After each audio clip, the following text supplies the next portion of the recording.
Without the billions of dollars in subsidies our federal government gives the oil and gas industry, it would not be profitable. And thankfully, the Trudeau government is looking at ending inefficient fossil fuel subsidies. Now, that doesn't mean all of them. At the end of the day, the Liberals are still a center-right party. But the Canadian government has forked over billions of dollars in subsidies for decades. And without these subsidies, most of the oil and gas in Canada would not be profitable. I'm looking at you, Alberta.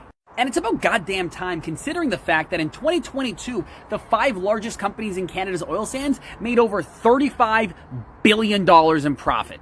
Okay, so in total, they made $35 billion in profit. How much money did we fork over? For that $35 billion to be possible, we had to give $20 billion in loans and financial support to oil and gas companies in 2022. 57% of the profits that oil and gas companies made in Canada last year literally came from our tax dollars. And this was $12 billion in loans for the Trans Mountain Pipeline, $500 million for the GasLink pipeline, $300 million for decarbonization projects, $78 million to help the sector grow.